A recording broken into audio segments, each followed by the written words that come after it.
Hey guys, Akil here. Welcome back to the Trading Coach Podcast. First video version of 2025. I hope you guys had an enjoyable New Year's and holiday break. If you want to catch the video versions, I know they're available on Spotify. They're also available on YouTube. I'm not sure about Apple or other platforms out there, but if they are, please let me know. That way I can promote that as well. As a lot of you guys have loved the videos, the little kind of funny inserts that I put in, and that's what we want to do here at the Trading Coach Podcast. We want to make it educational, but we also want to make it fun. I don't like bland and boring. There's enough of that out on internet land. This should be an enjoyable place where you can come and learn for 15 minutes at a time.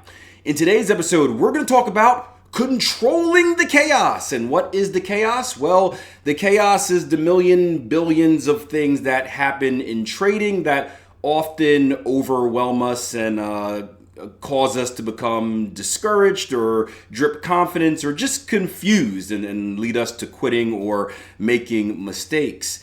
And the idea from this podcast or for this podcast came from a few different places. One, we ended last year with the Trading Unmasked workshop. So I got the opportunity to work with a lot of new traders in the month of December. And December is typically a busy month because everyone wants to get going. That way they can start fresh in 2025. Although I wouldn't worry about starting fresh. Don't put like start dates on something, right? Just start when you feel ready.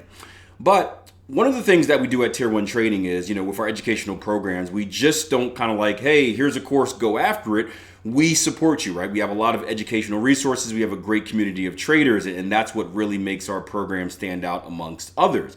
And one of these educational resources is the live trading rooms, where Jason and myself, 4 days a week or 3 days a week, we go into the live markets. You get to pretty much look over a professional trader's shoulders, see what we're doing, why we're doing it, how we're doing it.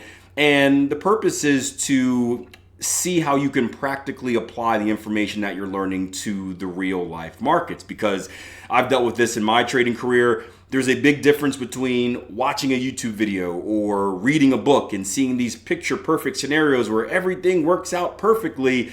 And then going into the live markets, it's like, it's craziness, right? It's very similar to learning how to drive. I remember learning how to drive in first an empty parking lot, which was hard enough at the time. But once I got good, I was able to roam around that empty parking lot with confidence. Then we would drive early in the morning when no one was on the street. And it was kind of a little bit different, but still pretty easy. Then the real world of driving when you're on a busy street or a highway is completely insane and completely different than that empty parking lot. And sometimes it's hard to make that jump if you don't adjust accordingly. And I remember speaking to a trader after one of the live room sessions because we talk about a lot in the live room, right? I go through my whole arsenal of analysis. There's top-down analysis, there's structure analysis, there's advanced patterns, there's harmonic patterns, there's Fibonacci's, there's structure, there's volume, there's RSI, right? And a million other things that we speak about from other traders who trade differently than myself. And I spoke to a trader after one of these sessions and he's like, man, Akil, I just signed up. I hopped in all excited and ready. And now I'm not sure if I can do this. I don't think I'm smart enough, which is something that I really personally feel because when I got into trading, I perceived that traders had to look a certain way and be a certain way and have a certain education. You had to be smart enough to trade. And everyone told me I wasn't smart enough to trade because I didn't have the formal education. And that was a battle that I dealt with for a while. And I know in previous podcasts, we talked about affirmations and neural pathways and kind of changing the way your brain thinks. That was the main reason for that. I was pretty much programmed to think that I couldn't be good. So it really hits hard when I hear a trader say that. And I never wanted to present myself and my style of trading and our style of teaching at Tier 1 to be something that makes people feel like they can't do it. Because if you know anything about Jason and myself, our backstories, right? We started, to quote Drake. Do we still want to quote Drake? We started from the bottom, now we're here, but not where Drake's here now. I don't want to start beef with Drake. Let's stop talking about Drake. He was still number one somehow on my Spotify Wrapped for some reason, which was odd. I don't know. But anyway, so I was talking to the trader. I said, hey, I know it's confusing right now, but this is your first day in the market. You just start the training courses, so we're at the very basics, learning like what a pip is, right? We start at the very beginning, and you came into the live room and you expected to understand and follow and comprehend everything that we're teaching on day one. And it was just too much for you, right? That shouldn't be the goal. And this reminds me of a story I had with my kids, right? So both my kids are soccer stars, right? Superstars, right? So we have soccer practice almost every day. And every day, right, if you guys have kids, you probably went through this yourself, right? Every day is a struggle to get them out the doors. Like, hey, we're leaving in 5 minutes. Do you have this? Did you change your clothes? Did you pack your cleats? Did you put your shin guards? Do you have your socks? Did you get water? Did you go bathroom? Did you eat? Did you clean up your area, right? It's a million billion things to do. And it's this whole kind of thing getting them out the door.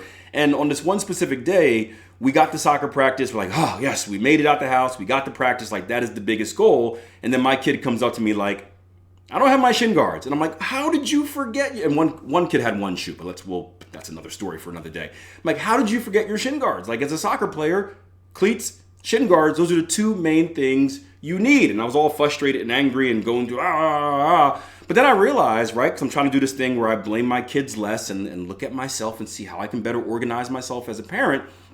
The reason that young child got confused is because before it was time to go, I shot about 20 different instructions at him.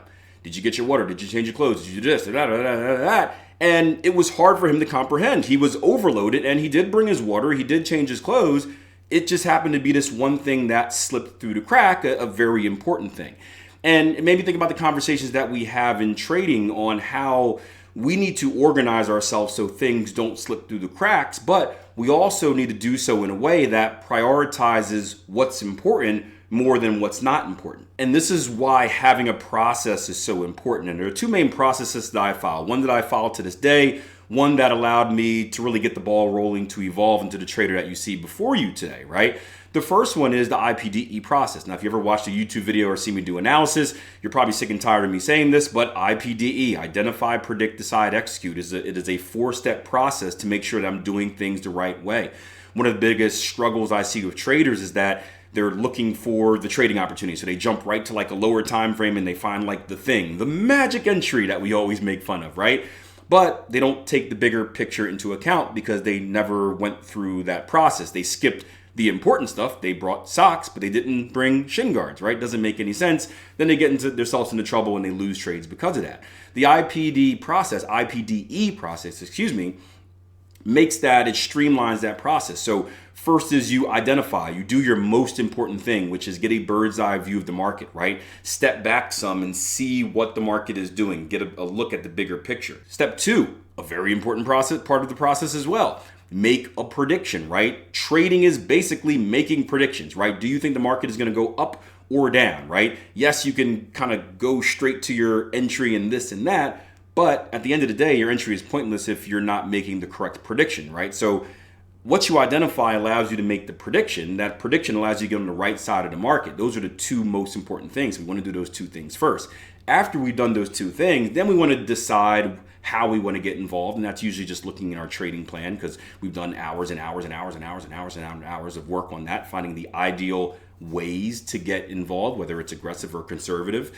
And then E is enter, which is enter the trade, which is seems easy, push the button, but psychologically that's where we run into a lot of issues there. So that is a process that we can follow to keep on track with how we organize our analysis and how we do the most important things first, and then that kind of leads into the secondary things. More of a specific process that I followed in my trading, and this is more specific to the technical analysis with what I told you earlier about the billion different things we were looking at in the market, was the CTS, right? CTS was a system that my mentors taught me. It stood for the Combined Technical Score. And what it did was basically we had a checklist of things that were important to us, right? And, initially there were like set things that my mentors used and I just copied them, blindly because that's what you should do. And then as I got older, I kind of took out the things that didn't matter. And as things became more important, I slid them in.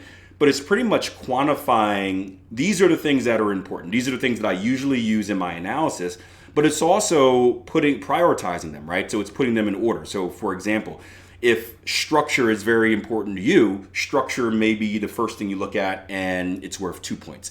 If a doji candle, just random examples, right? A doji candle is important to you, but not too important, then maybe it goes at the bottom and you give it 1 point.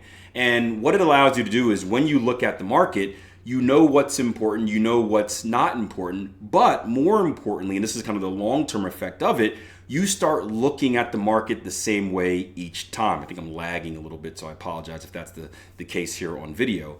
But when I told you earlier, I said higher time frame, lower time frame, major structure, minor structure, inside structure, outside structure, harmonic patterns, advanced patterns, AB equals CD, Fibonacci, volume, right? Again, you have a million things. You're my kid running around trying to figure out what to do. You're grabbing everything, something slips through the crack. You enter a trade. Yes. Oh, forgot to look at structure, which is the spinal cord of my trading. Oops, sorry. And then you lose a trade, right? Now it's a checklist where it's saying, what do I do first? Okay. Structure. What do I do second? AB equals CD. What do I do third? Fibonacci. And I remember there was a time, going back to the soccer reference, right? Bouncing back and forth here, right? A little dancey dance to start off 2025. The most efficient we were at getting our kids ready was when my wife actually printed out and laminated a checklist. She had a little kind of like, not an index card, but like a long version of it. Wrote the things down on there, laminated it, put it on their book bag and said, before you leave, you look and make sure you did everything. And my kid would pick it up and be like, soccer ball? Yep. Cleats? Yep. Shin guards? Oh yeah, I forgot about that. And they were very efficient. And then it got destroyed because the wear and tear of whatever, and we didn't do it again. But think about this CTS checklist as the same way. You are going through your list, and I literally had it printed out behind me on my computer, or on the wall behind my computer when I first started trading. And I would go through structure. Do we have it? Okay. 1, 2 points. AB equals CD. Nope. 0. Fibonacci. Okay, another point right there, right? And you go through it, and the way it helps you is in 2 reasons. 1, it keeps you organized. Nothing slips through the cracks because you're going through it in order until you get to the very end. 2, it allows you to quantify your trading opportunity. So if you're someone that doesn't have, let's say, if you don't have the ability or one set thing you need to trade, it allows you to judge whether this is a good trading opportunity, a higher score would be a great trading opportunity, whether this is an okay trading opportunity, a middle score, or if it's a low score that doesn't meet the minimum requirements, it's a non-trading opportunity. And that's how you can kind of take all that crazy chaos that you see in the market and organize it in a way that allows you to be as efficient as possible. Now, before we let you guys go, and why do we say that? I'm going to let you go, right? Where am I letting you go? I'm allowing you. You can go whenever you want. But please stay, because I want you to hear this. I want you to take a 90-day challenge to start off this year. And whatever trading strategy you use, whatever technique you use, organize it in a way, make it into a checklist or a flow chart if you can, and see if that helps you become more efficient in the market. See if that helps cut down on the mistakes. Speaking of routines, I got a pretty cool Trading Coach Podcast episode coming out talking about the negative, right? The downside of routines. I think that's going to be a very interesting listen. So make sure you watch this space for that episode. Hope you guys enjoyed the episode. Remember, 90-day challenge, give it a try. Also, take the 10-episode challenge here at the Trading Coach Podcast. Go back and listen to 10 episodes. You can do them in order, as many of these episodes do kind of, refer to previous episodes, especially if you want to be in the mix with the inside jokes. But also use it like an encyclopedia, where just enter what you want to know about, what you're curious about, and I can guarantee that there's probably a Trading Coach Podcast episode that covers that topic. So like, subscribe, share, rate, review, all the things that make me smile, and I'll see you guys next episode.